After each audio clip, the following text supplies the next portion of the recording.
बिस्मिल्लाहिर्रहमानिर्रहीम। अस्सलामुअलैकुम। Crime bulletin के साथ मैं हूं हमजा अशरफ। शामिल करते हैं हेडलाइंस। दी गई रकम क्यों वापस मांगी? पन्नो अकिल में बीवी का शौहर पर तशद्दुद। शौहर ने इल्जाम लगाया कि बीवी ने घूसों, बेलन और तवे से पिटाई कर दी, कपड़े भी फाड़ दिए। प्रेस क्लब के सामने एहतजाज करते हुए बताया कि बीवी के पास 30,000 रुपए रखवाए थे, वापस मांगे तो बीवी ने इनकार कर दिया। हाजिर दिमागी ने शहरी को लूटने से बचा लिया। कराची के इलाके बफर जोन में शहरी ने डकैती की वारदात को नाकाम बना दिया। सीसीटीवी फुटेज में देखा जा सकता है, एक बाइक पर 3 मुल्जिमान आए और दुकान में दाखिल हुए। जब लूटने की कोशिश की तो अंदर ऑफिस में बैठे अफराद ने बैल बजाकर डकैतों को मामू बना दिया। मुल्जिमान फौरी 9-2-11 हो गए।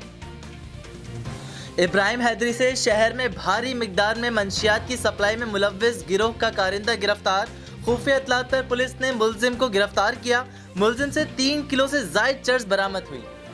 लाहौर में जायदाद के तनाज़े पर बहन और बहनोई को कत्ल करने वाला मुल्जिम गिरफ्तार।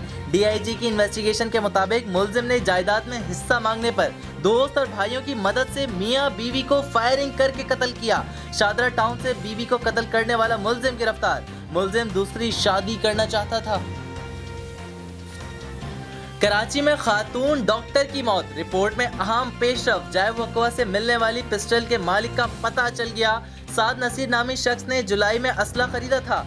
डॉक्टर की मौत सर में गोली लगने से हुई थी। फिलहाल इतना ही। मजीद खबरों और अपडेट्स के लिए विजिट करें हमारी वेबसाइट csnlive.tv। इसके अलावा आप हमें फेसबुक और ट्विटर पर भी ज्वाइन कर सकते हैं। देखते रहिए CSN।